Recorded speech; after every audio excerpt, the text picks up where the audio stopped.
Shalom guys, welcome back. I just want to talk about the Torah portion of Shemini. And last week I uploaded the video. We talked about Aaron's sons and the inauguration of the tabernacle, inauguration of the priesthood.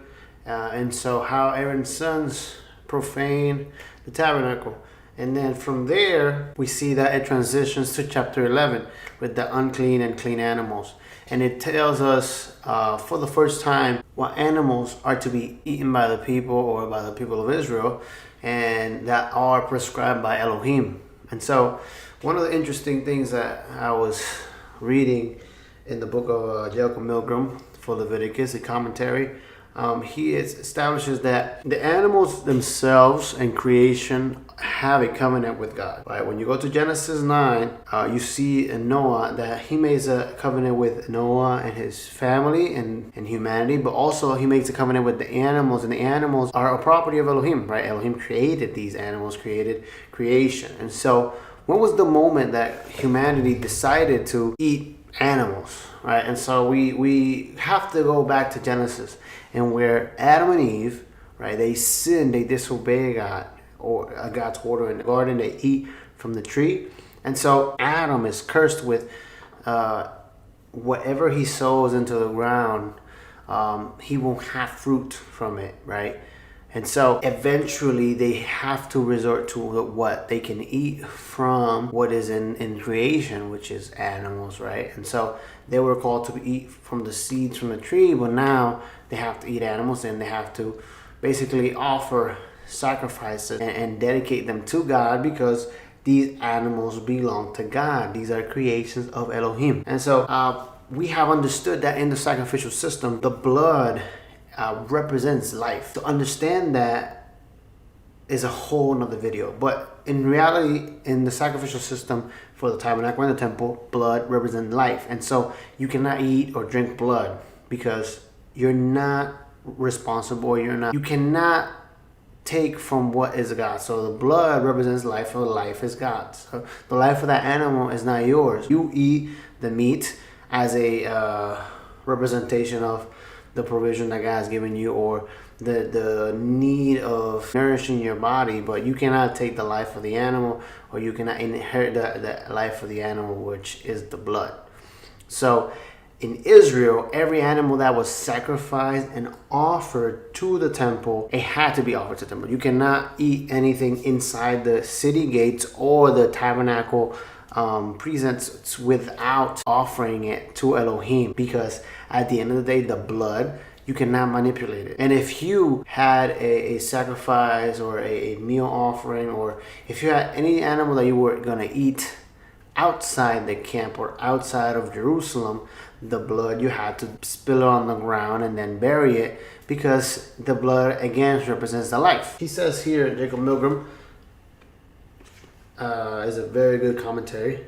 Rico recommended it to me. He says here, in the animal kingdom, it classifies in terms of what is permitted as human food. Animals like humans possess nefesh, which is a soul. Hence, their blood must be buried. Animals are responsible under law. If they kill a human being, they must die. Their meat may not be eaten, nor their carcasses sold. So this is established in Exodus 21, verse 28. And so even the animals are subjected to the Torah, which is interesting because creation is supposed to hold itself to God's order, and it's supposed to hold itself to what Elohim and God has commanded.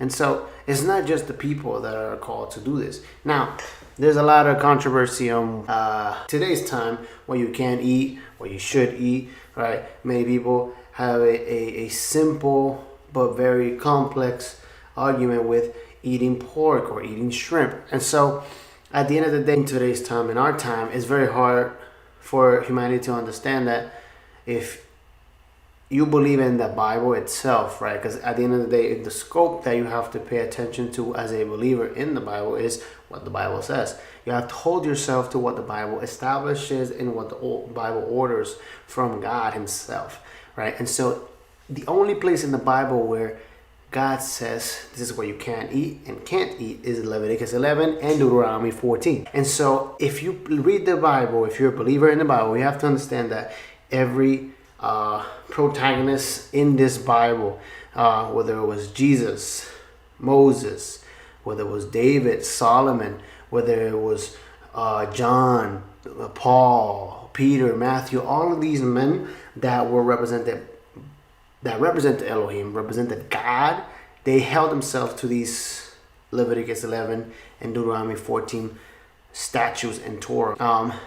A lot of what this Torah portion or this portion speaks of is of tameh and sechetz, right? So abomination or unclean. And so what these animals do is that they make you unclean unto Elohim. And you cannot approach God after eating these animals or inheriting these animals. And if you eat these animals, there is certain sacrifice or rituals that you have to do. Understand the purpose and the sole purpose of the dietary laws is to establish what Israel can eat and can't eat, and what is making the people holy and unholy into Elohim. And so the whole purpose of the Bible is to approach God. So if you want to approach God, if you want a relationship with God, you have to know what He likes and what He doesn't like in your body.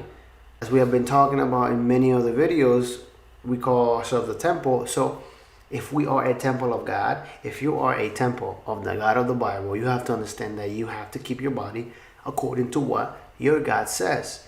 And Leviticus 11 tells you what your temple can't and can't have when it comes to dietary laws. And many people might resort to Acts 10, and where it says, don't call what I call clean unclean.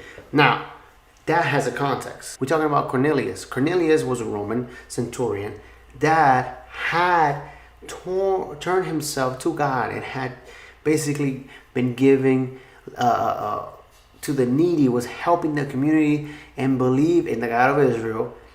And Peter in the moment didn't understand that Elohim had chosen Cornelius to be part of the kingdom. And the only reason why Peter can understand this is because the system, the caste system that was built to understand that Cornelius was an impure man, because he wasn't a Torah man, he wasn't a Jewish man, he wasn't a religious believer or a practitioner. Then he was unclean and was unapproachable by Peter. But Elohim tells Peter that Cornelius is not impure because his heart has turned to God and he has decided to obey God in everything that he could, because he was a centurion for a Roman legion. So to understand what unclean and unclean is basically what is keeping you from having a direct relationship with God, right? Chapter 11 and chapter 14 start by letting you know what is purity and what is going to keep you either next to God or close to God or away from Elohim. And it starts from what we take into our body as food. So chapter 11 then closes out with the following verses. Verse 44 says, "For I am the Lord your Elohim.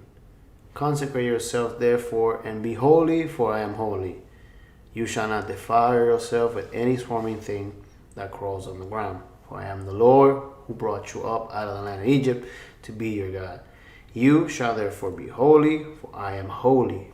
This is the law about the beast and the bird and every living creature that moves through the waters and every creature that swims on the ground, to make a distinction between the unclean and clean, and between the living creature that may be eaten and the living creature that might not be eaten." Leviticus 11 and Deuteronomy 14 for believers in the Bible is the structure of what God calls clean and unclean for us to eat and put into our body. You can't use Acts 10 to justify eating whatever you want. Acts 10 has a context. Leviticus 11 and Deuteronomy 14 let you know what God in the Bible structures and instructs to his people, those of Israel and those that believe in Yeshua, our Messiah, Jesus Christ. Saved by grace, we're called to eat and maintain ourselves clean and pure for his coming.